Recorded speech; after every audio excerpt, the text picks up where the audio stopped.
जय हिंद साथियों, मैं नासिर आपके अपने इस YouTube चैनल में मैं हार्दिक स्वागत करता हूं। दोस्तों, पिछले हमारे 2 वीडियो इस संख्या पद्धति पे बन चुके हैं, जिसमें हमने विभिन्न प्रकार की संख्याएं और उन पर बनने वाले प्रश्न, इकाई अंक पर आधारित प्रश्नों को हमने पूरा कवर कर लिया है।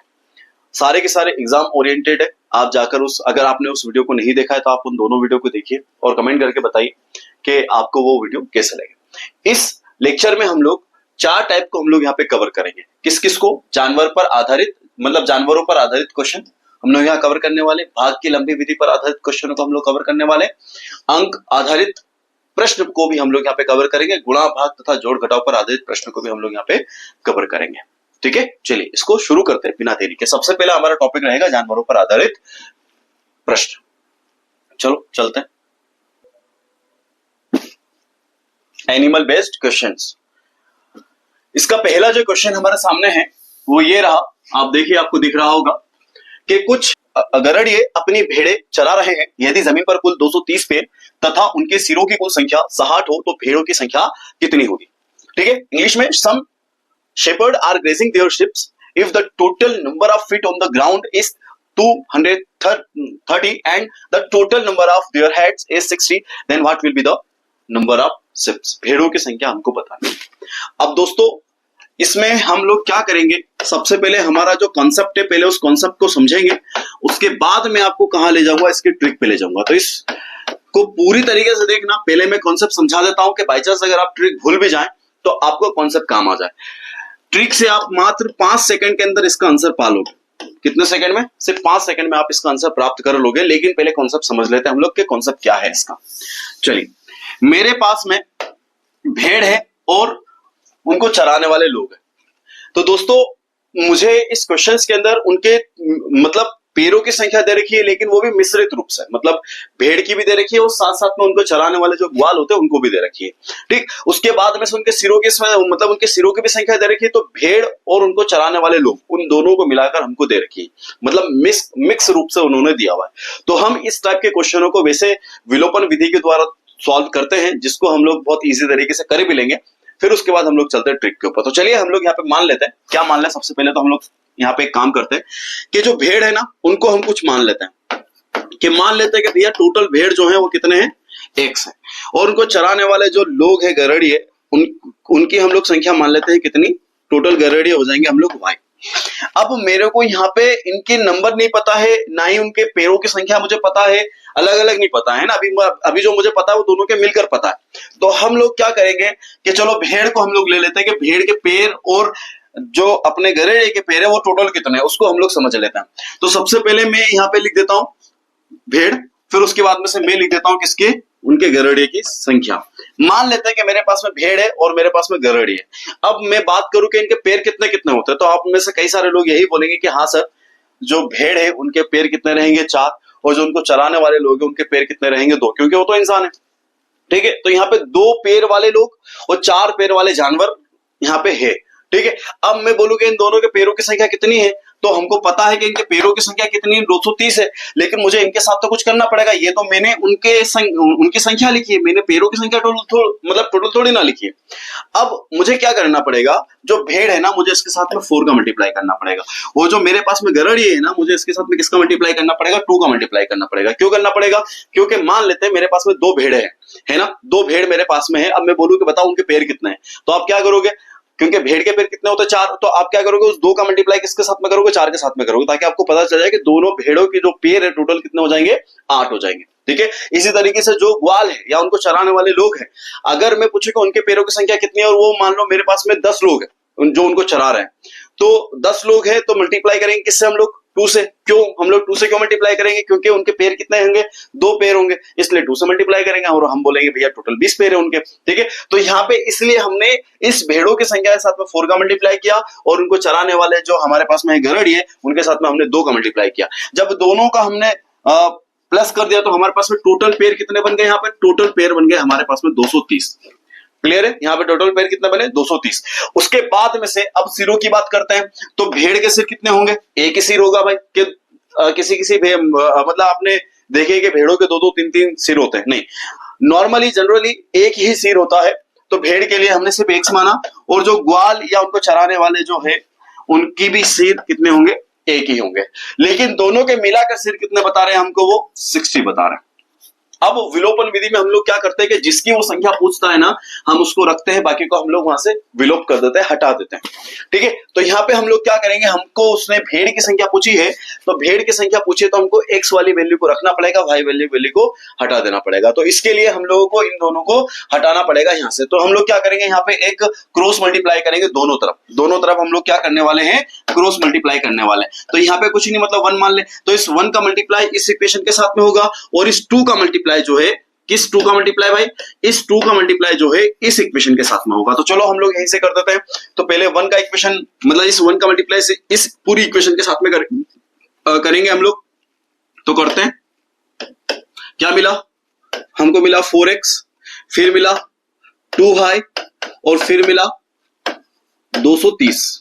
ओके, उसके बाद हम लोग क्या करने वाले हैं, उसके बाद इस 2 का मल्टीप्लाई इस इक्वेशन के साथ में करेंगे, तो ये हो जाएगा हमारे पास में कितना, 2x, इधर हो जाएगा ये भी 2y, और इधर हो जाएगा 60 दूनी कितना होता है 120, ये हो गया आपका 120। अब हम लोग क्या करेंगे, इनका साइन, अगर साइन ऐसे है कि वो नंबर कट रहा है तो ठीक है, कोई दिक्कत नहीं, अदरवाइज हम इनके साइन को चेंज कर देंगे। तो एक का साइन चेंज होगा तो पूरे के पूरे का चेंज हो गया, या तो ऊपर वाले कर लो या फिर नीचे वाले कर लो। तो हम लोग नीचे वाले के लिए हम लोग यहाँ पे जी जान लगा देते हैं। तो ये प्लस का है तो माइनस कर दिया, ये प्लस का तो माइनस कर दिया, ये प्लस का तो माइनस कर दिया। तो ये प्लस और माइनस दोनों क्या हो गए, कैंसिल। यहाँ पे आप देखेंगे कि 4x में से माइनस का 2x चला जाएगा, तो क्या बचेगा हमारे पास में, 2x ही बचने वाला है, लेकिन प्लस का बचे क्योंकि ऊपर वाला प्लस का है। ओके, उसके बाद में से 230 में से 120 को आप लोग माइनस कर दोगे तो आपका कितना बच जाएगा, 110 यहाँ पे बच जाएगा। और जब आप इसको सॉल्व करेंगे तो 2 से जब आप इसको डिवाइड करेंगे तो हमारे पास में आंसर आ जाएगा कितना, 55। तो इस तरीके से भेड़ की जो संख्या है, x की वैल्यू निकल कर आगे 55, टोटल भेड़ कितने होंगे, 55 होंगे। लेकिन मान लो हमसे वो गरड़िए की संख्या पूछ लेता, तो हम लोग क्या करते हैं, हमको पता है कि टोटल सिर कितने हैं, 60 है, या फिर इस इक्वेशन में रख देते। तो अगर इस यहाँ पे रखते तो 60 हमने रखा, उसके बाद में से 55 रखा, और इसको 55 को उधर ले जाते हैं हम लोग। ठीक है, माइनस करते हमारा 5 आंसर आ जाता। या फिर माइंड में आप लोग ऐसे भी कर सकते थे कि भैया टोटल सिरों की संख्या कितनी है, 60 है, और हमने भेड़ों की संख्या कितने निकाली, 55। तो 60 सिर में से 55 सिर तो गए, ठीक है, मतलब पता कर लिया हमने। अब बचे सिर कितने, 5। तो वही संख्या किसकी हो जाती, वो हो जाती गरेड़ियों की संख्या। ठीक है, तो ये हो गया दोस्तों कॉन्सेप्ट। अब हम लोग समझते हैं इसकी ट्रिक, जो कि बहुत ज्यादा इजी है, बहुत शानदार है। बस आपको उसमें एक चीज यहाँ पे याद रखनी पड़ेगी, और अगर आपने वो याद रख ली तो फिर तो आपको कभी दिक्कत नहीं आएगी। चलिए मैं उसको यहीं पे समझा देता हूं, फिर आगे के क्वेश्चन हम लोग उसी ट्रिक से करने वाले हैं, कॉन्सेप्ट पे हम लोग नहीं जाएंगे। ठीक है, चलिए, तो जो ट्रिक मैं आप लोगों को बताने जा रहा हूं ना, उस ट्रिक के अंदर आपको एक बात हमेशा ध्यान में रखनी है। क्या बात वो ध्यान में रखनी है कि भाई आप उस ट्रिक से हमेशा 4 पैर वाले जानवरों की संख्या ही निकाल पाएंगे, जानवरों की संख्या ही निकाल पाओगे। मतलब क्या बोल रहे हो सर आप, मतलब मैं ये बोल रहा हूं कि भाई जो ट्रिक मैं आपको बता रहा हूं उससे 4 पैर वाले जानवरों की संख्या निकलेगी, तो 2 पैर वालों की कैसे निकालेंगे। अरे मेरे भाई, जब 4 पैर वालों की निकल जाएगी तो 2 की तो निकाले लोगे ना, कि नहीं निकलेगी, वो निकल जाएगी। ठीक है, तो क्या ट्रिक है, तो उसकी ट्रिक ये है कि जितने भी हमको पैर दे रखे हैं ना, उस पैर को डिवाइड कर दो किससे, 2 से। उस पैर को किससे डिवाइड कर दो, 2 से हम लोग उसको डिवाइड कर देंगे, और जो सिर दे रखा है उसको माइनस कर दो, जो सिर दिए हैं ना उसको माइनस कर दो। चलिए हम लोग सॉल्व करके देखते हैं। मैंने क्या कहा कि 4 पैर वाले जानवर निकलेंगे, जिसके भी 4 पैर होंगे ना वो निकल जाएंगे। ठीक है, अब इतना तो आपको समझ पड़ती है कि 4 पैर किसके हो सकते हैं, किसके नहीं हो सकते, इतना तो समझ पड़ेगी। ठीक है, तो 4 पैर वाले जानवरों की संख्या हम लोग निकालेंगे। कैसे निकालें, सबसे पहले हमको क्या लिखना है, पैर। पैर कितने हैं इसके, 230 पैर है। ये मैंने लिखा 230 बटे में कितना लिखा, 2। और सिर कितने हैं भाई, सिर है आपके पास में 60, तो ये मैंने लिख दिया यहाँ पे 60। अब मैं इसको कर रहा हूं सॉल्व। जब मैं इसको सॉल्व किया तो 2 एकम 2, 2 एकम 2 है ना, उसके बाद 2 पंजे 10, यानी कि क्या आया, 115 माइनस 60। बताओ कितना बचेगा, 55 बच जाएगा, ये 55 बच गया। तो 55 किसकी संख्या निकल गई, भेड़ों की संख्या निकल कर आई। अब अगर मुझसे वो गरेड़ियों की संख्या पूछता, हम लोग क्या करते, 60 में से 55 को माइनस कर देते, आंसर आ जाता हमारा 5। आ गया समझ में। चलिए बढ़ते हम लोग आगे। ये क्वेश्चन है, देखिए, एक पेड़ पर कुछ तोते बैठे हैं, पेड़ के नीचे बकरियां चल रही है, उनके सिरों की कुल संख्या 35 तथा पैरों की कुल संख्या 90 हो तो तोतों की संख्या ज्ञात कीजिए। अब आप खुद यहां पे डिसाइड कीजिए कि भैया बकरियों के पैर कितने हैं और तोतों के पैर कितने हैं। ठीक है, बकरियों के पैर कितने हैं, 4 और तोतों के पैर कितने हैं 2। हम लोग क्या करेंगे, मैं जो तरीका आप लोगों को यहाँ पे बताया उससे क्या हम लोग पता करेंगे 4 पैर वाले जो जानवर होंगे उनकी संख्या निकल कर आएगी, यानी कि बकरियों की संख्या निकल कर आने वाली है। ठीक है, तो सबसे पहले हम लोग लिखने वाले पैर, तो इनके टोटल पैर कितने हैं 90, तो मैंने लिख दिए 90 बटे में क्या कर देंगे हम लोग 2, और सिर कितने हैं, तो सिर है 35, तो ये मैंने लिख दिया 35। अब 2 से जब आप इसको सॉल्व करेंगे कितना आ जाएगा आपके पास में 45, और 45 में से आपका 35 चला जाएगा तो कितना बचेगा आपके पास में 10। लेकिन ये 10 किसकी संख्या निकल गई है, बकरियों की संख्या निकल गई है। हमें तो किसकी संख्या चाहिए, तोतों की संख्या चाहिए। तो हम लोग क्या करेंगे, टोटल सिर देख लेंगे, टोटल सिर कितने हैं 35, तो 35 में से ये 10 चले जाएंगे तो आंसर कितना आ जाएगा, तोतों की संख्या 25, जो कि ये रहा है ना दोस्तों। इसे इसके अंदर आपको ज्यादा माथापच्ची करनी ही नहीं। ठीक है, चलिए इस टाइप के और कुछ एक आध दो क्वेश्चन देखते हैं। मुझे बोला है कि तालाब के किनारे बगुले अपना चारा चुग रहे। बगुले देखा होगा ना आप लोगों ने, व्हाइट व्हाइट कलर के। ठीक, वहां कुछ कुत्ते खेल रहे हैं। कौन खेल रहा है, वहां कुछ कुत्ते खेल रहे हैं। यदि सिरों की कुल संख्या 24 है और पैरों की कुल संख्या 60 है तो बगुलों की संख्या ज्ञात कीजिए। ठीक है, तालाब के किनारे कुछ बगुले अपना चारा चुग रहे थे, वहीं पे कुछ कुत्ते खेल रहे थे। यदि उनके सिरों की कुल संख्या 24, याद रखना सिर टोटल कितने हैं 24, और पैरों की कुल संख्या कितनी है 60, तो बगुलों की संख्या हमको बताना है। बगुले मतलब 2 पैर वाले जो जानवर होते हैं वो। ठीक है, तो हम जिस तरीके का इस्तेमाल कर रहे हैं, मैं बार बार इसको इसलिए लिख रहा हूं ताकि आपको समझ में आ जाए कि हम 4 पैर वाले जानवरों की संख्या निकाल रहे हैं, यानी कुत्तों की संख्या निकल कर आएगी, फिर उसके बाद हमको बगुलों की संख्या निकालना है। और ट्रिक क्या है, तो 4 पैर वाले जानवरों को निकालने के लिए पैर बटे 2 माइनस सिर है ना, क्या करेंगे पैर, तो पैर कितने इनके टोटल पैर है 60, तो मैंने ये लिख दिया 60 बटे में क्या कर दिया 2, और सिर कितने भाई, तो सिर है इनके 24, तो मैंने यहाँ पे लिख दिया 24। ठीक है, उसके बाद जब आप इसको सॉल्व करेंगे तो हमारे पास में आ जाएगा 30, और हमारे पास में निकल के आ जाएगा 6। लेकिन 4 पैर वाले यानी कि कुत्तों की संख्या निकल के आई है, लेकिन हमसे पूछा किसका है, बगुलों की संख्या हम लोगों से पूछी है। तो बगुलों की संख्या हमको निकालने के लिए हम लोगों को क्या करना पड़ेगा कि भैया बगुलों की संख्या निकालने के लिए टोटल सिर जो कि 24 है उसमें से माइनस कर देंगे 6 को, तो हमारा आंसर आ जाएगा कितना 18। तो ये रहा हमारा 18 आंसर। ओके, कितनी प्यारी और कितनी शानदार ट्रिक है, बहुत इजी तरीके से आप इस टाइप के क्वेश्चन को सॉल्व कर पाएंगे। चलिए आगे बढ़ते हैं। अब आता है हमारे पास में एक और सवाल जो कि जानवरों पर ही आधारित है। यहाँ पे आप इसको जरा पढ़िए, क्या दिया है कि कुछ घोड़े और उतनी ही संख्या में आदमी, मतलब इस लाइन से यह समझ में आ रहा है कि जितने घोड़े हैं और उतने ही आदमी हैं, मतलब हर एक आदमी के पास में एक एक घोड़ा है, या हर घोड़े को एक एक आदमी मतलब चला रहा है। ठीक है, तो मुझे बोला है कि कुछ घोड़े और उतनी ही संख्या में आदमी कहीं जा रहे हैं। आधे मालिक अपने घोड़ों पर बैठे हैं, जबकि बाकी लोग अपने घोड़ों को आगे बढ़ाते हुए चल रहे हैं। अगर जमीन पर चल रहे पैरों की संख्या 70 है तो घोड़ों की संख्या हमको बताना है। जमीन पर चल रही पैरों की जो संख्या है वो 70 है, और हमसे पूछा क्या है, घोड़ों की संख्या पूछी है। तो दोस्तों आपको यहाँ पे क्या समझना है कि जो आदमी और जो घोड़े हम लोगों को दे रखे हैं उनकी सबसे पहली बात तो संख्या सेम है। अब उसमें से भी आपको ये समझना है कि आधे जितने भी आदमी होंगे उसमें से आधे आदमी घोड़ों के ऊपर बैठे होंगे। ठीक है, और आधे आदमी जो है अपने घोड़ों का नेतृत्व करके जा रहे हैं, लगाम पकड़कर वो चल रहे हैं।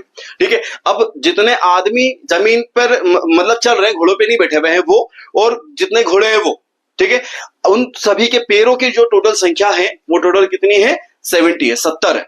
फिर उसके बाद हमसे पूछा है तो बताइए कि भैया घोड़ों की संख्या कितनी है। तो दोस्तों यहाँ पे हम लोग इसको इस तरीके से सॉल्व करेंगे। इसके लिए हमको किसी ट्रिक व्रिक पे जाने की जरूरत नहीं है, और उस ट्रिक को आप यहाँ पे लगा भी नहीं सकते, इसलिए नहीं लगा सकते क्योंकि वहां पे हमको सिर का होना जरूरी।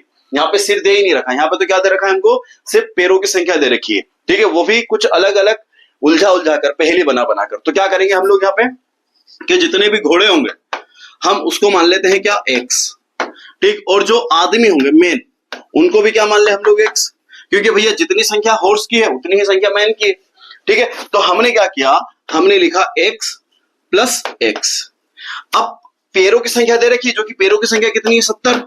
अब डायरेक्ट तो हम इसको लिख नहीं सकते, तो हमको बताना पड़ेगा कि भैया जो हॉर्स है उनके टोटल पैर कितने होते हैं 4, और जो मैन है उनके टोटल पैरों की संख्या कितनी है 2, मतलब पैर कितने होते हैं 2 है ना, सॉरी पैर कितने होते हैं 2, घोड़ों के पैर कितने होते हैं 4। अब उसके बाद में से हमको ये बोला गया है कि जितने आदमी है ना उसमें से आधे आदमी घोड़ों पर बैठे, मतलब उनके पैर तो जमीन पे चल नहीं रहे, वो तो लटके हुए हवा में, वो तो यहाँ तो बात किसकी की जा रही है, जमीन पे चल रहे पैरों की संख्या। जमीन पर चल रहे पैरों की संख्या 70 है, तो घोड़े के तो पूरे के पूरे पैर आएंगे, लेकिन आदमियों के आधे ही पैर आएंगे। ठीक है, ये आधे आदमियों के ही पैर आएंगे, तो हम यहाँ पे किससे डिवाइड कर देंगे, 2 से डिवाइड कर देंगे। आया समझ में, कोई दिक्कत कोई परेशानी, बस फिर अपन ने इसको सॉल्व कर दिया। तो जब सॉल्व किया तो अब हम यहाँ पे क्या कर रहे हैं 4x और x यही बचा हमारे पास में, तो 4x प्लस x कितना हो जाएगा हमारे पास में 5x। उसके बाद सॉल्व करेंगे तो कितना हो जाएगा हमारे पास में 70। तो अब इसको सॉल्व कर रहे हैं तो 14 पंजे कितना होता है 70, यानी कितनी बार चला गया 14 बार। तो यहाँ पे x की वैल्यू कितनी निकल कर आई भाई, x की वैल्यू निकल कर आई है 14। मतलब के जो हॉर्स है वो है x और x की वैल्यू कितनी 14। तो हॉर्स की वैल्यू हम लोगों ने निकाल ली। मान लो अगर वो मेन की वैल्यू हमसे पूछता तो हम लोग क्या करते हैं, मेन की वैल्यू कितनी होती है x, तो उसकी भी वैल्यू क्या आ जाती है 14। तो इस तरीके से हमारा आंसर बनता है यहाँ पे 14। ठीक है, तो इस टाइप के क्वेश्चनों में आपको उलझन ज्यादा होनी नहीं चाहिए, बहुत इजी टाइप का क्वेश्चन है और हमने इसके सारे जो टाइप्स आते हैं वो हमने यहाँ पे कवर अप कर लिए। आपको उलझने की अब जरूरत नहीं है, आप इनको करिए, एग्जाम में इसी टाइप से आपके क्वेश्चन आने वाले, ज्यादा उलझाने वाले क्वेश्चन नहीं आएंगे। चलिए बढ़ते हैं हम लोग आगे नेक्स्ट। चलिए अब नेक्स्ट आ गया हमारा कि भाग्य की लंबी विधि पर आधारित प्रश्नों को हमको यहाँ पे समझना है। भाई लंबी विधि लिखा है, इसका मतलब मैं लंबी विधि से नहीं समझाऊंगा, है ना, मतलब शॉर्ट ट्रिक ही बताऊंगा मैं आपको, लेकिन कॉन्सेप्ट के साथ में बताऊंगा आपको। तो चलिए हम लोग इसको शुरू करते हैं।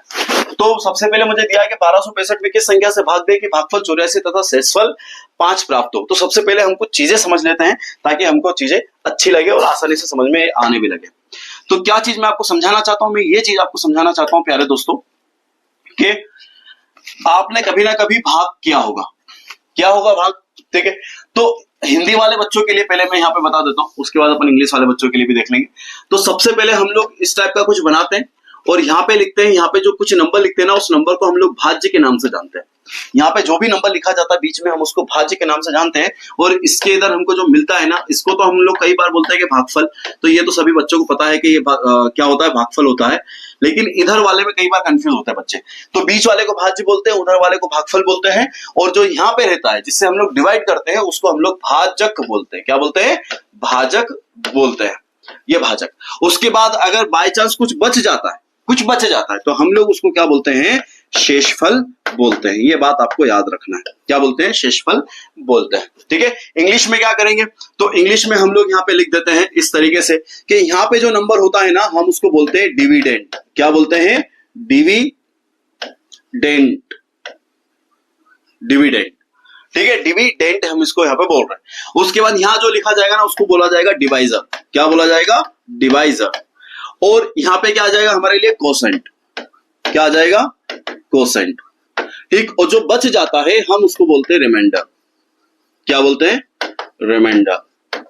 ये बात आपको यहाँ पे ध्यान में रखनी है। तो भाजक, इधर वाले को भाजक बोल रहे हैं, जिससे भाग दिया जाएगा उसको भाजक बोलते हैं, जिसमें भाग दिया जाता है उसको हम लोग भाज्य बोलते हैं। उसके बाद जो आंसर निकल कर आता है वो हमारा होता है भागफल। अगर बाय चांस सब कुछ काटने के बाद आपको पॉइंट में नहीं जाना है तो फिर जो बचता है ना उसको हम लोग बोलते हैं शेषफल। ठीक है, तो इंग्लिश में डिवाइजर, डिविडेंड, उसके बाद में से कोसेंट और नीचे क्या आ जाएगा हमारा रिमाइंडर। अब कुछ चीज हम लोग यहाँ पे समझते हैं दोस्तों। हमको एग्जाम में यानी कि जो हम लोग टाइप यहाँ पे कर रहे हैं ना उसके अंदर आपसे भाज्य पूछ सकता है, भाजक पूछ सकता है, भागफल पूछ सकता है, शेषफल पूछ सकता है, कुछ भी वो पूछ सकता है। लेकिन दो यहाँ पे कॉन्सेप्ट बहुत ज्यादा इंपॉर्टेंट हो जाते हैं। वो कौन सा इंपॉर्टेंट है, तो चलिए मैं आपको यहाँ पे और समझा देता हूँ, थोड़ा सा देखते हैं। देखो, अगर मुझे भाज्य निकालना हो, अगर मुझे क्या निकालना हो, भाज्य निकालना हो, तो मैं क्या करूंगा कि मुझे इधर जो डिवाइजर दे रखा है ना और इधर जो डिविडेंड दे रखा है और इधर जो मुझे कोसेंट दे रखा है, ठीक है, मैं यहाँ पे हिंदी में कर देता हूं ताकि सभी को समझ में आ जाएगा। ये मैंने लिखा यहाँ पे भाजक, ठीक है, यहां लिखा मैंने भाज्य और यहां लिखा मैंने क्या, भागफल,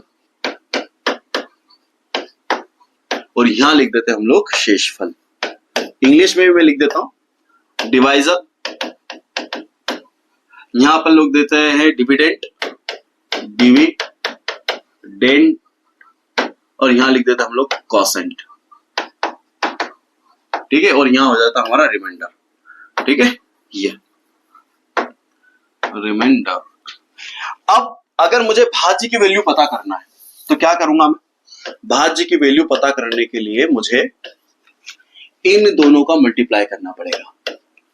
इन दोनों का, भाजक और भागफल का मल्टीप्लाई करूंगा, और जो भी मेरे मल्टीप्लाई करने पर जो भी मुझे प्रोडक्ट मिलेगा, है ना, जो भी मुझे गुणनफल मिलेगा उस गुणनफल में मैं शेषफल को ऐड कर दूंगा। तो टोटल वैल्यू किसकी हो जाएगी, भाज्य की हो जाएगी। बस यही काम हमको यहाँ पे करना है। क्या भाज्य बराबर होता है क्या, भाजक, क्या भाजक प्लस, सॉरी मल्टीप्लाई करना है, मल्टीप्लाई भागफल और प्लस क्या करेंगे हम लोग, शेष, प्लस क्या करेंगे, शेष। तो भाज्य निकालने का ये वाला हो जाता है आपका कॉन्सेप्ट, जो कि बहुत काम में आने वाला है। ठीक है, अब इसी से हम लोग एक कॉन्सेप्ट और बना सकते हैं। वैसे तो कॉन्सेप्ट कई सारे बन सकते हैं, लेकिन हम लोग यहाँ पे भाजक की एक कॉन्सेप्ट और बना लेते हैं कि मान लेते हैं मुझे किसी प्रश्न में भाजक पूछ लिया जाए, है ना। ये भाई समझ लेना, जो इंग्लिश वाले बच्चे हैं ये इसको बोलते हैं डिविडेंड, ये होता है डिवाइजर। मतलब आप समझ रहे हो ना, डिवाइजर मल्टीप्लाई बाय कोसेंट, है ना। तो मैंने यहाँ पे डिवाइजर कर दिया, यहाँ पे होगा मल्टीप्लाई बाय कोसेंट और यहाँ होगा आपका रिमाइंडर। ठीक है, अब मुझे क्या निकालना है, भाजक निकालना है, भाजक। तो भाजक निकालने के लिए, डिवाइजर निकालने के लिए मुझे क्या करना होगा, समझते हैं। इधर क्या लिखा है, भाज्य, ये मैंने लिख दिया भाज्य। ठीक, उधर से क्या उठा के लिया है, शेषफल। तो शेषफल उधर का आएगा प्लस का, तो इधर आगे का हो जाएगा माइनस का, ये मैंने कर दिया शेष।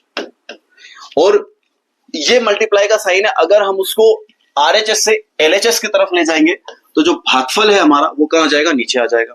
तो यहां पे लिख दिया हमने भागफल।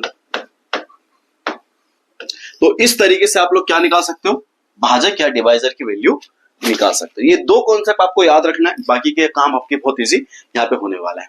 चलिए पहले क्वेश्चन पे अब हम लोग चलते हैं। पहला क्वेश्चन मुझे बोलता है कि 1265 में किस संख्या से भाग दिया जाए। याद रखना, यहाँ पे आपको ये क्वेश्चन को समझना बहुत ज्यादा जरूरी है। जितने भी इबारती प्रश्न होते हैं ना, हमको उसके क्वेश्चन को समझना बहुत ज्यादा जरूरी। मुझे बोला कि 1265 में किस संख्या से भाग दे, तो मुझे यहीं से समझ में आना चाहिए कि वो मुझसे क्या पूछना चाह रहा है, भाजक के बारे में पूछना चाह रहा है। तो 1265 में किस संख्या से भाग दे कि भागफल 84 तथा शेषफल कितना प्राप्त हो, 5 प्राप्त हो। By what number should we divided 1265 so that the quotient is 84 and the remainder is 5। तो मुझे उस नंबर को पता करना है। तो कुल मिलाकर वो मुझसे क्या पूछना चाहता है, भाजक के बारे में पूछना चाहता है। और भाजक के बारे में पूछना चाहता है तो अभी जस्ट हम लोगों ने पता करा कि भाजक कैसे पता करेंगे हम लोग, कि जो भी मुझे भाज्य दे रखा है उस भाज्य में से मैं किसको माइनस करूंगा, शेषफल को माइनस करूंगा और डिवाइड किससे करूंगा, भागफल से मैं उसको डिवाइड करूंगा, तब जाकर मेरा आंसर मुझे मिलेगा। ठीक है, तो चलिए भाजक पता करना है। तो भाजक को हम लोग x मान ले, उसको ऐसे कैसे रहने देते हैं। भाज्य कितना है 1265। वैसे तो आप चाहो तो डायरेक्ट वहां से सॉल्व कर सकते हैं, लेकिन कोई दिक्कत नहीं, एक सवाल हम लोग करके देख लेते हैं। शेषफल कितना है 5, ये लिखा मैंने 5 बटे में क्या कर देंगे हम लोग 84 कर दिया। उसके बाद इसको और सोल्व किया हमने, तो 1200 कितना बचा 60 और अपॉन में कितना आएगा हमारे पास में 84। अब ये दोनों नंबर आपके किससे डिवाइड होने वाले, ये दोनों नंबर आपके डिवाइड होने वाले 12 से। तो 12 से या 12 से जाएगा तो 12 से 84, 12 से 84। उसके बाद में से 12 धाम 120, 12 धाम 120, 12 पंजे 60, तो 105 ये आपका हो गया। उसके बाद 7 से जब आप इसको डिवाइड करोगे तो 7 एकम 7, 7 पंजे 35, यानी कि आपका जो डिवाइजर है वो कितना है 15 है। कहां रहा, ये रहा 15। तो इस तरीके से आप इसको सॉल्व कर सकते हैं। वैसे तो आप डायरेक्ट यहाँ पे सॉल्व कर 1265 में से 5 को माइनस किया, कितना बचा 1260, उसको वहीं पे आप चाहे तो डिवाइड कर सकते हैं, कोई दिक्कत नहीं। ठीक है, जितना टाइम बचाओगे उतना काम मुझे तो समझाना है, इस वजह से मैं स्टेप बाय स्टेप यहाँ पे लिख रहा हूँ। अब हम लोग चलते हैं नेक्स्ट क्वेश्चन के ऊपर, जो कि हमको मिलता है ये वाला कि 1708 में से कौन सी छोटी से छोटी संख्या घटाई जाए कि प्राप्त नई संख्या 13 से पूर्णतः विभाज्य हो या भाज्य हो, पूर्णतः विभाज्य हो।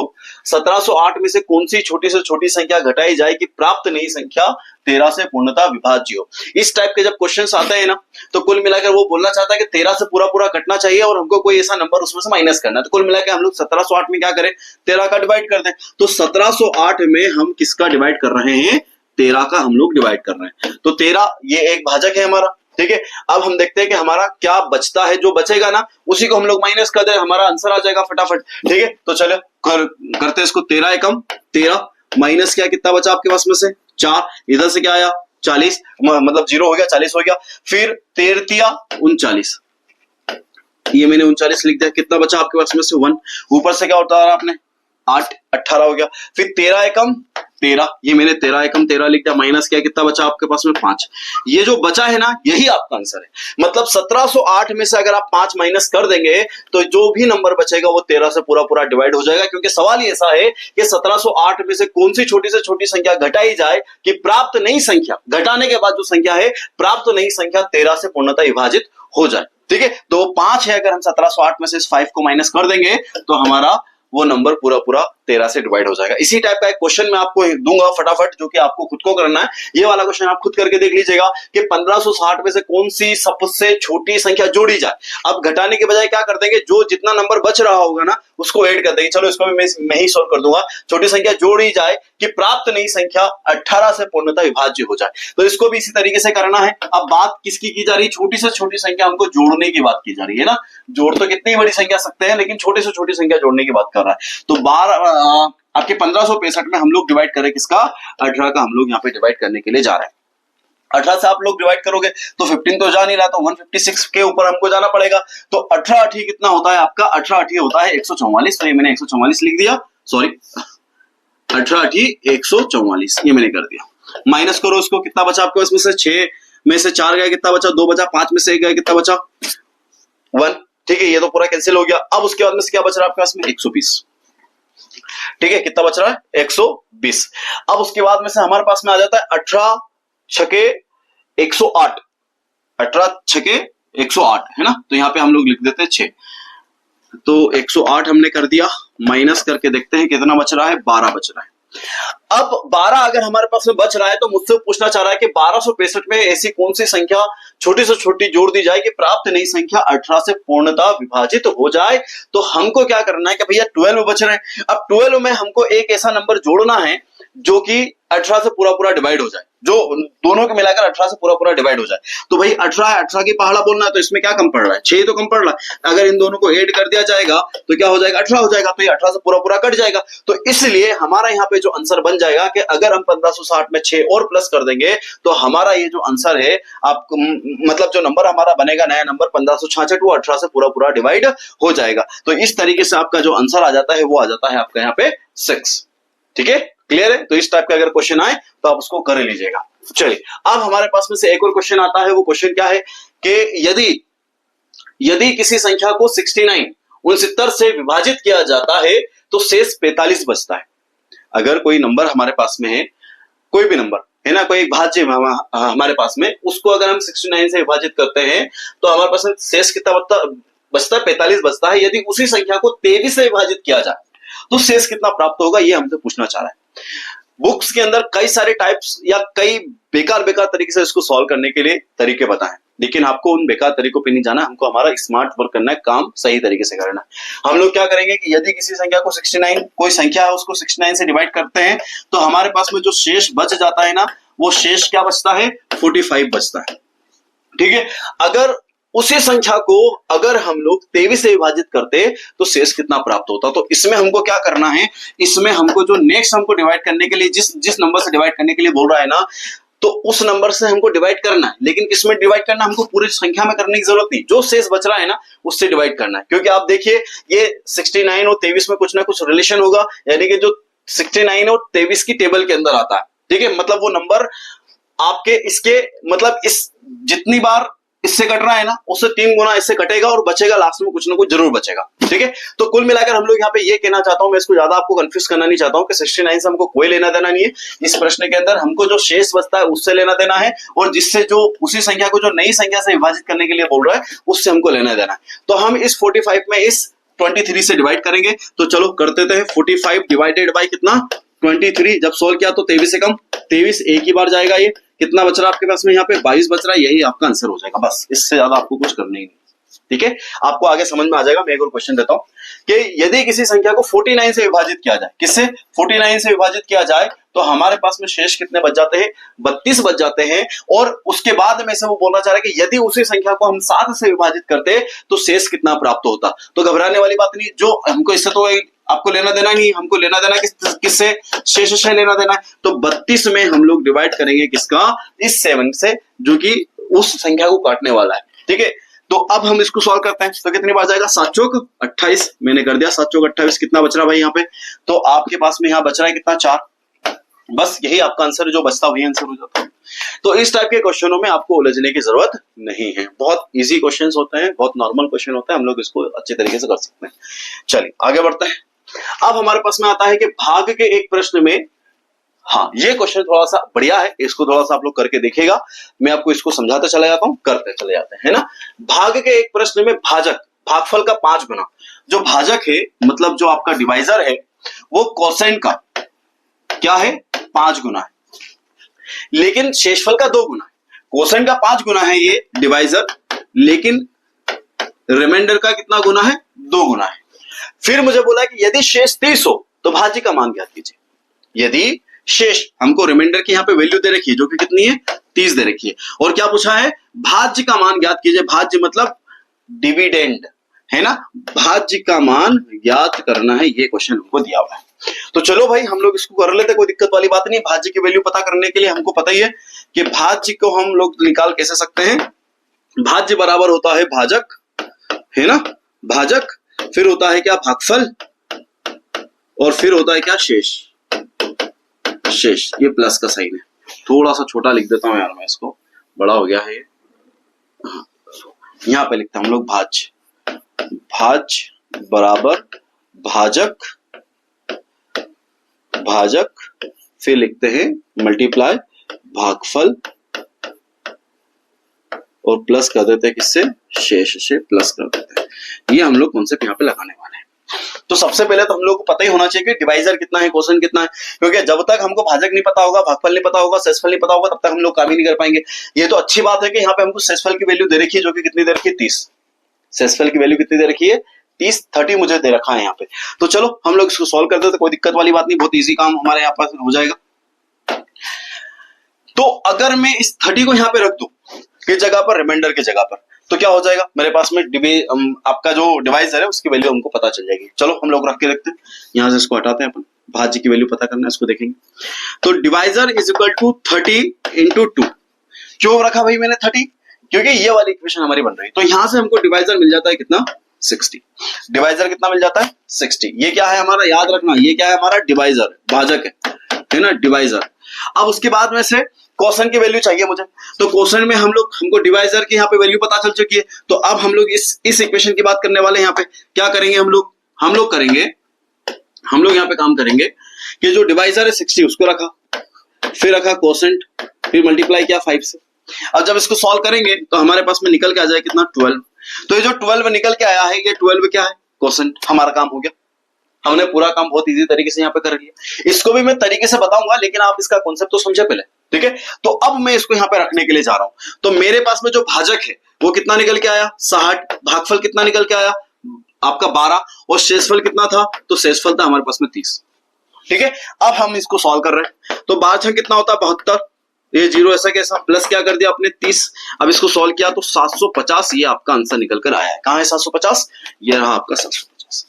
इस तरीके से आप इसको सॉल्व कर सकते हैं, जो कि बहुत इजी तरीका है। ये भी एक इजी तरीका है जिसमें हमको पता था। अब इसी को हम लोग ट्रिक से कर सकते हैं। कैसे कर सकते हैं, मतलब कॉन्सेप्ट यही लगाएंगे, लेकिन इसमें कुछ काम करने वाले जिसमें हमको इतना सब कुछ लिखने की जरूरत ना पड़े। और अगर आप इसको समझ ही गए तो फिर तो कोई दिक्कत वाली बात नहीं, आप तो इसको क्वेश्चन में ही सॉल्व कर लेंगे। तो वही क्वेश्चन में सॉल्व करने का तरीका मैं आपको यहाँ पे बताने के लिए जा रहा हूं।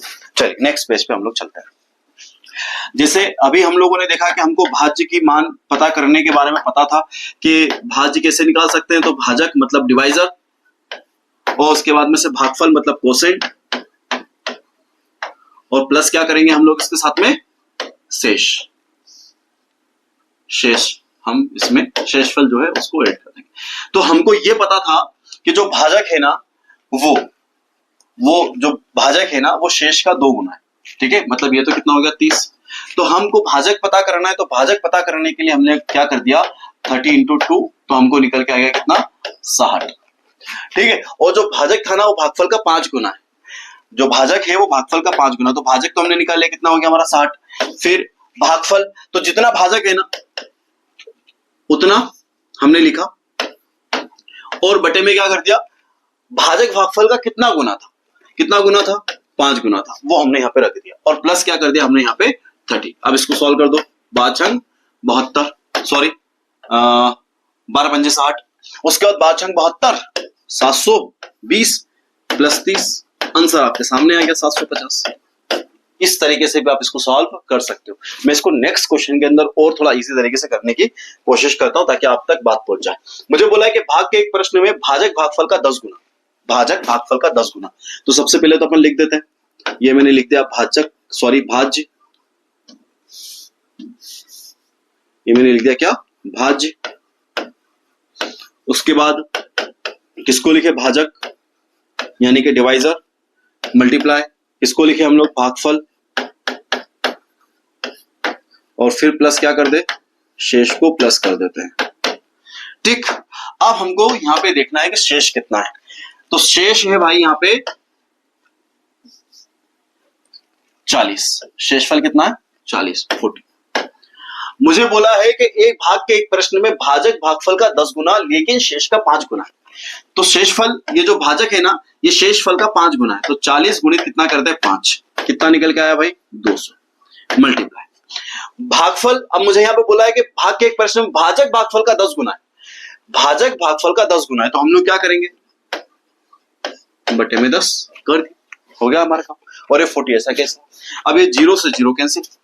अब 200 का मल्टीप्लाई 20 बार करना है, तो 4000 तो यही हो गया और 40 वो है, तो हमारा आंसर आ गया 4040, जो कि ये रहा, कहां रहा, ये आपका आंसर।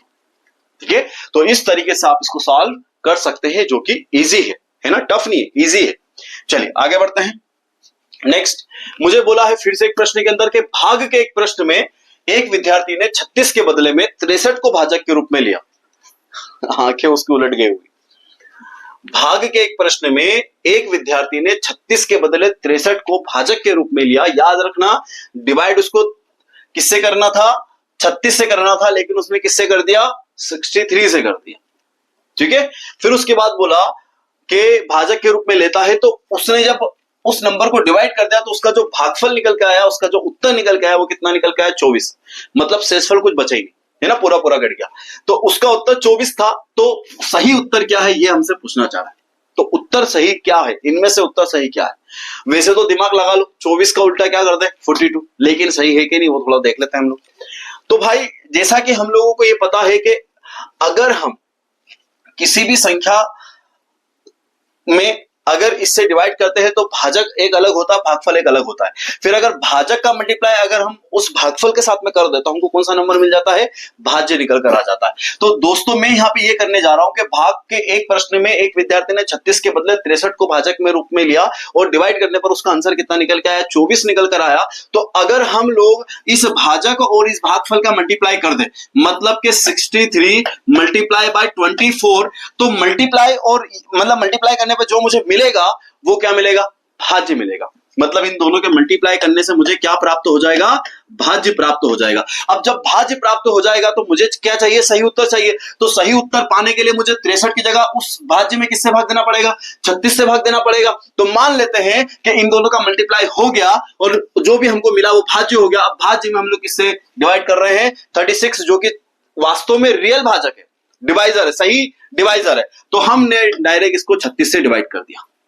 ठीक है, आप यही समझे कि मैंने इन दोनों का मल्टीप्लाई करा, मुझे भाज्य मिल गया और भाज्य मिल गया। तो अब मुझे उत्तर चाहिए, मतलब एक नंबर है जिसमें मुझे किसी नंबर से डिवाइड करना और वो नंबर कौन सा, 36। ठीक है, बस मैं इसको डिवाइड करूं, मुझे सही उत्तर मिल जाएगा। तो ये 12 से पूरा पूरा कट रहा, 12 36, 12 दूनी 24, फिर 3 से इसको काटे, 3 दूनी 6, 3 एकम 3, 21 दूनी कितना हो गया आपका, 21 दूनी हो गया आपका भैया। ये रहा आपका सही उत्तर, जो कि यहाँ पे मैंने तो पहले ही कहा था 24 का जस्ट अपोजिट कर दो, आंसर आ जाएगा 42।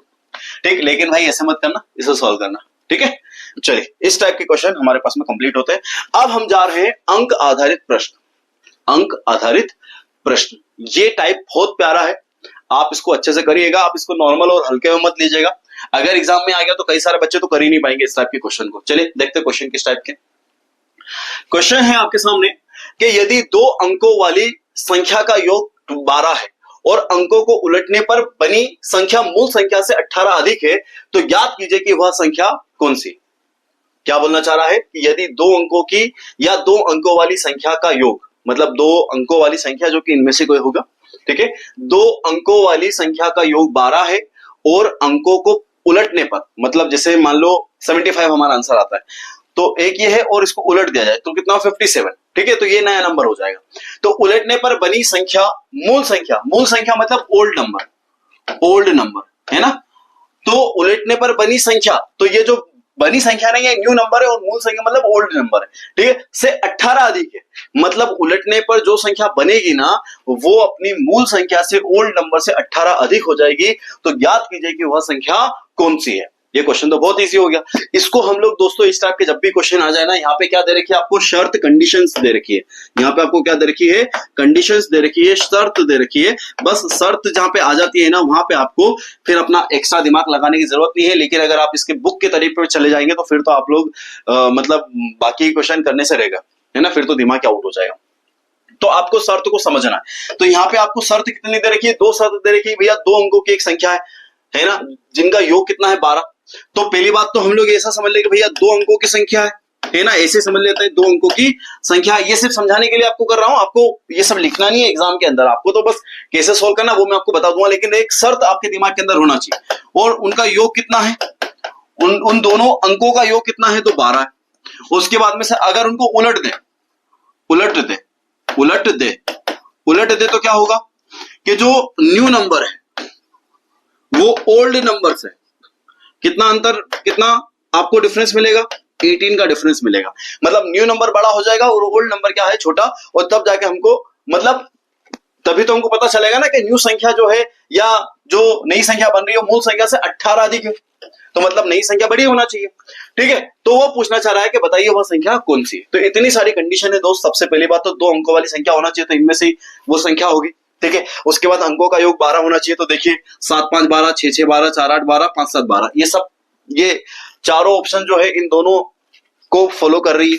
अब ये जो तीसरी कंडीशन ना, इसको जो इन तीनों में से फॉलो कर लेगा वो हमारा आंसर हो जाएगा। चलिए 7 5 12 इसको उलटते हैं, तो 7 और 5 को उल्टा तो कितना होगा, 57। ये 57 हमारा न्यू नंबर है भाई, 57 क्या है हमारा न्यू नंबर। अब इस कंडीशन को फॉलो ही नहीं कर रहा है, क्योंकि संख्या को, अंकों को उलटने पर बनी संख्या मूल संख्या से 18 अधिक होना चाहिए। तो 57 उलटने पर ये तो संख्या क्या बन गई, हमारी छोटी बन गई। ये ओल्ड नंबर है और ये हमारा न्यू नंबर है। इससे क्या होना चाहिए भाई, 18 अधिक होना चाहिए, ये नंबर इससे 18 अधिक होना चाहिए, जो कि नहीं है। तो फिर हम लोग क्या करें, नेक्स्ट पे चलते हैं। तो यहाँ पे तो डिफरेंस कुछ आएगा ही नहीं, तो ये नंबर भी हमारा घट गया। उसके बाद में से 48, और इसको जब अपन ने उल्टा तो क्या बना, देखते हैं। उलटने पे ये बन रहा है हमारा 84 है ना, 48 है तो 84 बन गया। अब दोनों के बीच में डिफरेंस देखते हैं, तो डिफरेंस तो भैया बहुत ज्यादा निकलने वाला है। देखते हैं 14 में से 8 गए, कितना बचा, 6। उसके बाद में से 7 में से 4 गए, कितने बचे आपके पास में से 3। तो बहुत ज्यादा डिफरेंस निकल गया, तो ये भी हमारा आंसर नहीं हो सकता, ये भी हमारा आंसर नहीं हो सकता। अब किस पे जाए हम लोग, 57 हमारा लास्ट बचा हुआ है, 57 है, ठीक है, 57 है। अब 57 के नंबरों को हम लोग उलटते हैं, तो यहाँ पे जब हम इसके नंबरों को उल्टेंगे तो कितना बन जाएगा, 75। तो ओल्ड नंबर है 57 और न्यू नंबर है 75। अब हम लोग डिफरेंस देखते हैं, तो 57 में से 75 में से 57 चला गया तो कितना बचा, 18। बस यही हमारा आंसर होगा। हमने सब कुछ देख लिया, ये कंडीशन लगा ली, ये कंडीशन लगा ली, ये वाली कंडीशन लगा ली, तीनों अप्लाई हो रही है इसके ऊपर, ये हमारा आंसर हो गया। तो दोस्तों ये बातें जो है, कंडीशन जो है, आपको प्रश्न से देखना है और ऑप्शन पे अप्लाई करते चले जाना है। कैसे, हम लोग कुछ क्वेश्चन करके देखते हैं। देखिए आपके सामने एक सवाल आया है कि 2 अंकों वाली एक संख्या अंकों के योग से 4 गुना है। याद रखना क्या बोला है कि 2 अंकों वाली एक संख्या है ना, अंकों के योग से 4 गुना है। अंकों का योग से मतलब है कि भैया ये मतलब ये हमारे ऑप्शन है, इन्हीं में से हमारा एक आंसर है। हमने इन दोनों को प्लस कर दिया, प्लस करने पर हमको क्या मिला, 3। और उसके बाद में हमको बोला कि अंकों का जो योग है, जो कि 3 आया है, वो 4 गुना है। तो देखते हैं 4 गुना मतलब 4 से मल्टीप्लाई करने पर वापस 21 आना चाहिए। तो 4 3 12, मतलब ये ऑप्शन तो हमारा यहीं पे खत्म हो गया, पहला कंडीशन ही नहीं लग पाया। यहाँ पे जब हम लोगों ने देखा तो 1 + 3 कितना हो गया, 1 + 2 मतलब कितना हो गया, 3। अब इसके साथ में 4 का मल्टीप्लाई करते हैं, तो 4 का मल्टीप्लाई किया, कितना निकल के आया हमारे पास में, 4 3 12। मतलब ये इस कंडीशन को फॉलो कर रहा है कि 2 अंकों वाली एक संख्या अंकों के योग से 4 गुना है, तो अंकों के योग से 4 गुना हो गया। अंकों का योग कितना था, 3, इसके साथ 4 का मल्टीप्लाई किया तो कितना हो गया, 12। उसके बाद बोल रहा है कि जब संख्या में 9 जोड़ा जाता है, जब संख्या में, यानी कि जो हमने 12 को अभी तक हम लोग अभी 12 पे पहुंचे हैं, अगर 9 जोड़ा जाता है तो उसके अंक उलट जाते हैं। तो कोई बात नहीं, हम इसके अंदर 9 को प्लस कर देते हैं। तो 2 9 कितना हुआ, 11, 1 इसको दे दे, कितना हो गया, 21। तो देखो उसके अंक पलट गए, 1 1 2 था, 2 1 हो गया। उसके बाद क्या बोला, वह संख्या कौन सी है, तो बस हमारा क्वेश्चन ही सोल्व हो गया। क्या आंसर है हमारा, 12। बाकी को सोल्व करने की जरूरत ही नहीं, आप चाहो तो करके देख लो। ठीक है, तो इस तरीके से आप इसको सॉल्व कर सकते हैं। आगे बढ़ते हैं तो हमको मिलता है कि एक संख्या दो अंकों से बनी है। यहां पर भी आपको बात ध्यान देनी है कि एक संख्या दो अंकों से बनी है, यह अंकों के योग का 7 गुना है। अंकों के योग का 7 गुना है, तो सबसे पहले हम लोग इसी पे चलते हैं। इसको जब अपन प्लस करेंगे, प्लस करा हमने, कितना हो गया 3, मल्टीप्लाई किया किससे 7 से, तो 7 क्या कितना हो गया 21। मतलब ये हमारा आंसर हो सकता है, क्योंकि देखो अंकों का योग कितना 3 और अंकों के योग से कितना होना चाहिए 7 गुना, तो 7 गुना हो रहा है, क्योंकि 7 से मल्टीप्लाई करने पर वापस कितना आ रहा है 21 आ रहा है, 21 आ रहा है। फिर उसके बाद बोला कि वह संख्या ज्ञात कीजिए यदि दहाई का अंक इकाई के अंक से एक अधिक है। उसका जो दहाई का अंक है यानी कि 10 प्लेस वाला जो नंबर है उसके इकाई के अंक से एक अधिक होना चाहिए। तो दहाई का नंबर है 2 और इकाई का अंक है 1, इन दोनों के बीच में डिफरेंस देखो कितना है, तो ये जो दहाई का अंक है वो इकाई के अंक से एक अधिक है। मतलब ये वाला जो आपका ऑप्शन है ये फॉलो कर रहा है। ये हमारा क्वेश्चन सॉल्व हो गया। कितने इजी तरीके से हमने यहाँ पे काम कर लिया। अगर समझ में नहीं आए ना दोस्तों तो आप मुझे कमेंट बॉक्स में आप अपना सवाल पूछ सकते हैं, कोई दिक्कत वाली बात नहीं है। ठीक है, चलिए आगे बढ़ते हैं। अब एक और संख्या आपके सामने है कि दो अंकों वाली एक संख्या में दहाई का अंक इकाई के अंक से एक अधिक है। दो अंकों वाली एक संख्या में दहाई का अंक इकाई के अंक से एक अधिक है। मतलब दहाई का अंक इकाई के अंक से, मतलब ये ऑप्शन तो नहीं है, ये वाला, इसमें तो 2-3 का डिफरेंस है, ये वाला हो सकता है कि 32 जो है आपके, मतलब ये दहाई का अंक है और ये इकाई का अंक है, इससे एक अधिक हो गया है, तो ये पहले वाले काम कर गया, तो दोनों संख्याओं का योग 5 है, दोनों संख्या का योग 5 भी हो गया। वह संख्या ज्ञात कीजिए, तो वो संख्या 32 है भाई। सॉल्व कर दिया, कंडीशन बेस्ड क्वेश्चन थे, हमने कर दिया सॉल्व, कोई दिक्कत नहीं। ठीक है, अब हम लोग चलते हैं गुणा भाग तथा जोड़ घटाव पर आधारित क्वेश्चन। अभी तक मैंने जो भी टाइप आप लोगों को पढ़ा है मुझे पूरी उम्मीद है कि आपको समझ में आ चुका होगा। ठीक है, अगर आपको समझ में आ चुका हो तो यार लाइक करने में देर नहीं करना चाहिए, फट से आपको लाइक कर देना चाहिए। ठीक है, चलिए अब हमारे पास में आया गुणा भाग तथा जोड़ घटाव पर आधारित प्रश्न, इसको हम लोग करके देखते हैं। इसमें हमको पहला वाला सवाल दिया गया है क्या कि एक संख्या को 3 से गुणा किया जाता है और उसमें से 10 घटाया जाता है, तो प्राप्त परिणाम को 7 से विभाजित किया जाए, अंत में 5 प्राप्त होता है, तो वो संख्या ज्ञात कीजिए। इस टाइप का नाम पढ़ लो भाई, गुणा भाग तथा जोड़ घटाव पर आधारित प्रश्न, इसलिए हमको इसको कंडीशन को सारे को फॉलो करनी पड़ेगी। मुझे बोला कि एक संख्या को, तो वो संख्या क्या मान ले हम लोग, x मान ले। वो संख्या क्या है, x है, उस संख्या को हम लोग x मान लेते, कोई दिक्कत नहीं, x मान लेते हैं। तो वो संख्या है x। एक संख्या को 3 से गुणा किया जाए, तो इसको 3 से गुणा कर देते हैं, 3x हो गया। फिर उसके बाद बोला है कि उसमें से 10 घटाया जाता है, तो इसमें से मल्टीप्लाई करने पर हम लोग 10 घटा देते हैं। फिर बोला है कि प्राप्त परिणाम को 7 से विभाजित किया जाता है, तो 7 से डिवाइड भी कर देते हैं। फिर उसके बाद बोला है कि अंत में 5 प्राप्त, तो मतलब डिवाइड करने पर हमको क्या प्राप्त होता है 5, भागफल कितना आता है 5। ये आपको ऐसे बनाना है। ठीक है, तो वह संख्या ज्ञात कीजिए। तो वह संख्या हम लोग कैसे पता करें, चलो निकाल लेते हैं। यहां से आपको इक्वेशन बनानी सीखनी है प्लस उसको सॉल्व करना सीखना है। चलिए, अब एक बात मैं यहाँ पे खास तौर पे बोल रहा हूं जो कि आपको समझ में आनी चाहिए कि बराबर एक तरफ है LHS, एक तरफ क्या है LHS और एक तरफ क्या है RHS। अब जब LHS का कोई डिवाइड वाला नंबर अगर उधर हम लोग मल्टीप्लाई कर देते हैं, मतलब इसका मल्टीप्लाई मैंने अगर इधर कर दिया तो ये नंबर यहां से हट जाएगा। मतलब इसका मल्टीप्लाई नीचे वाले का मल्टीप्लाई इधर करना है हमको, है ना। डिवाइड वाली चीज उधर जाके मल्टीप्लाई में कन्वर्ट हो जाती है, इस बात को ध्यान रखना। जैसे हम लोग जानते हैं ना कि प्लस की चीज उधर जाती है माइनस हो जाती है, माइनस की प्लस हो जाती है, मल्टीप्लाई की क्या हो जाती है डिवाइड हो जाती है, और डिवाइड की क्या हो जाती है आपकी मल्टीप्लाई। तो ये डिवाइड वाली चीज उधर का में हो गई, मल्टीप्लाई में हो गई। तो 7 पंजे 35, तो यहाँ पे हमने लिख दिया 3x माइनस 10 और उसके बाद में से 7 पंजे 35, ये मैंने कर दिया यहाँ पे 35। ठीक, अब उसके बाद में से 3x है, मैंने लिखा 3x। अब हम इस माइनस 10x को उधर ले जाएंगे। वैसे तो क्वेश्चन आप लोग यहीं पे सॉल्व कर सकते हो, बिना पेन चलाए आप इसका आंसर दे सकते हो, लेकिन फिर भी हम लोग इसको समझ लेना। अब ये 10 माइनस का है, उधर गया काय का होगा प्लस का, तो हमने यहाँ पे कर दिया 35 प्लस 10। अब उसके बाद में से इसको सॉल्व करते हैं, कितना बचा 3x इज इक्वल टू कितना हो गया 45। अब आपको तो पता ही है ये दोनों मल्टीप्लाई के अंदर है, तो मल्टीप्लाई के अंदर है तो आप इस बात को तो जानते होंगे कि क्या करना पड़ेगा हम लोगों को कि हम x को यहीं पे छोड़ देंगे और ये 45 है, ये 45 हमने लिखा और मल्टीप्लाई वाली चीज जब उधर जाएगी तो काय में होगी डिवाइड में होगी, तो ये जो 3 है वो इसके डिवाइड में चला जाएगा इस तरीके से। और जब आप इसको सॉल्व करेंगे तो आपका आंसर आ जाएगा कितना 15, जो कि ये रहा। ठीक है, इस टाइप के क्वेश्चन इजी होते हैं, इसमें ज्यादा दिमाग लगाने की जरूरत नहीं है। वैसे ये क्वेश्चन इसलिए करवाए जाते हैं ताकि बच्चा RHS और LHS का महत्व समझ सके, उसको कैसे क्या ले जाते हैं वो चीज वो समझ सके, ये इसका सबसे बड़ा इंपॉर्टेंस है। ठीक है, एग्जाम में आ जाए तो बहुत अच्छी बात, अगर नहीं आए तो कोई डरने वाली बात नहीं, ये तो सिर्फ हमको समझाने के लिए सीखने के लिए है चीज। ठीक है, चलिए इस टाइप का और भी एक क्वेश्चन हमारे सामने है कि यदि किसी संख्या को 5 से गुणा किया जाए, तो वही वाली बात हो गई यार, मैं डायरेक्ट यहाँ पे कर देता हूँ, किसी संख्या को 5 से गुणा कर दिया अभी मैंने, उसके बाद में से उसमें से 10 जोड़ा जाए तो मैं इसमें 10 जोड़ देता हूं, कोई दिक्कत नहीं।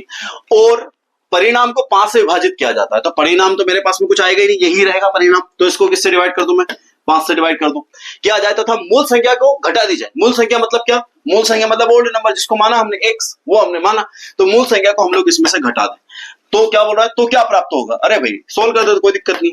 देखो मैंने इस क्वेश्चन में समझाया था कि जब बराबर के इधर एलएचएस और आरएचएस से कोई नंबर इधर से उधर जाता है तो वो नंबर यहां से हट जाता है, लेकिन यहां पे बात हो रही है कि भैया ना तो एलएचएस तरफ कुछ ले जा रहे हैं ना ही आरएचएस तरफ कुछ ला रहे हैं, इसका मल्टीप्लाई इधर करना है, लेकिन आप इसको ऐसा समझ लीजिए कि इधर कुछ भी नहीं है, मतलब x के बटे में हम लोग 1 मान लेते हैं, तो इस 5 का मल्टीप्लाई हो जाएगा x के साथ में, किसके साथ में हो जाएगा, इस 5 का मल्टीप्लाई हो जाएगा इस x के साथ में, इस 1 का मल्टीप्लाई हो जाएगा इस पूरी इक्वेशन के साथ में, तो क्या होगा, चलो इधर हो जाएगा 5x और आपस में इन दोनों का भी मल्टीप्लाई होगा, है ना, आपस में इन दोनों का भी आपस में मल्टीप्लाई होगा, तो चलो देखते हैं।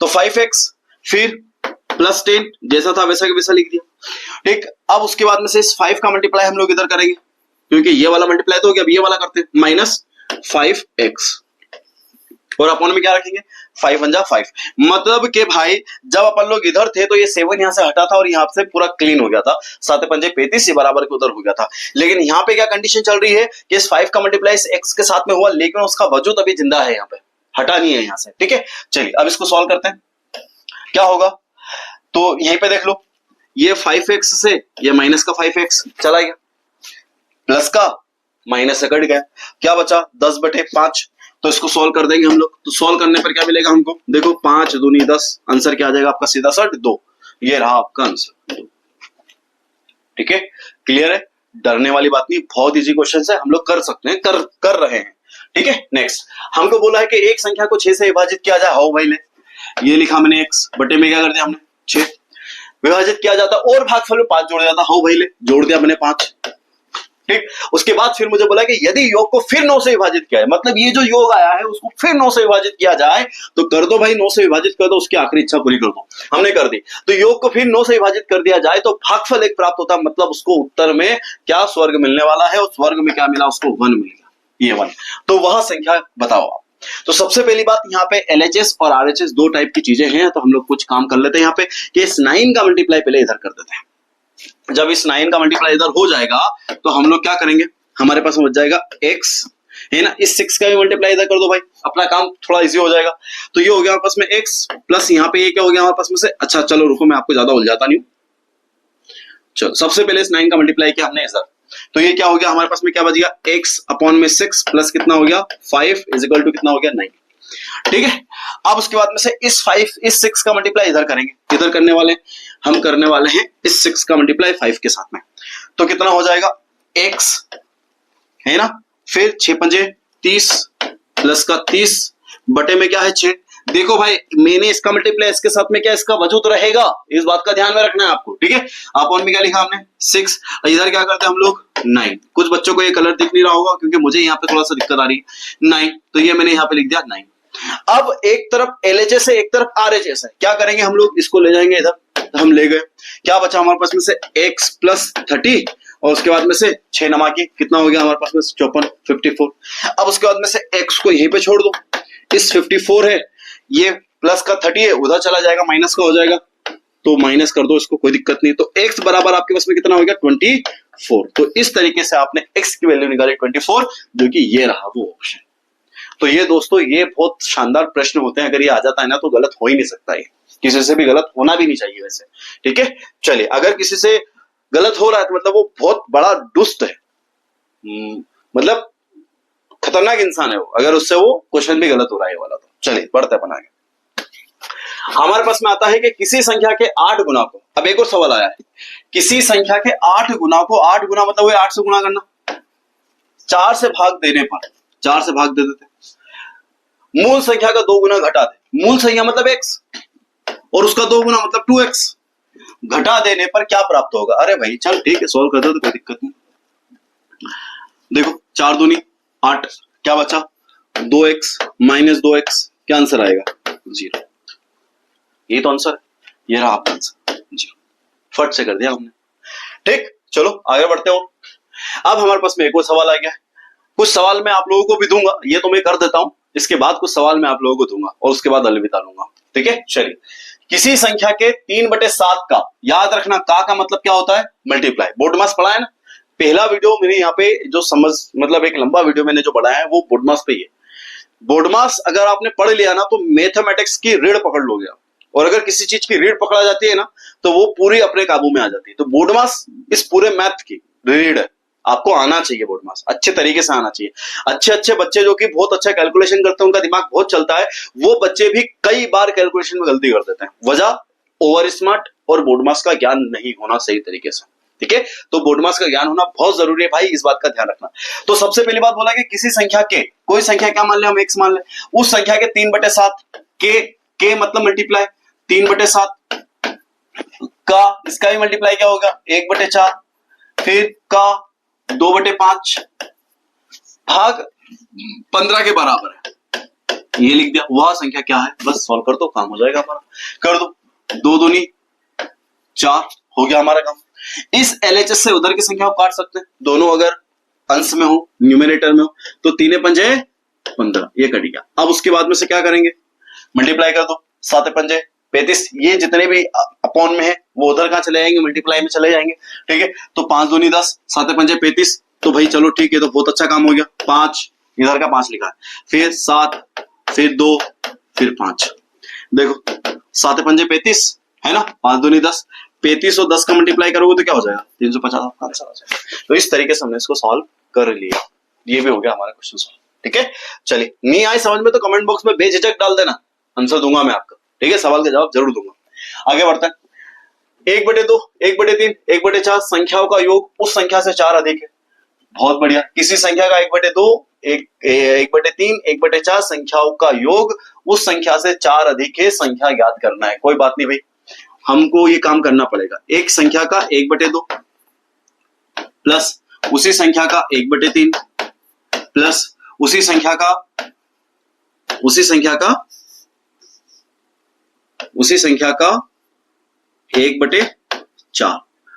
उस संख्या से 4 अधिक है। कौन सी संख्या, x, इससे कितने अधिक है 4, कर दिया हमने, कोई दिक्कत नहीं। मतलब मैं इसको लिख सकता हूं x/2 plus x/3 plus x/4 बराबर x + 4।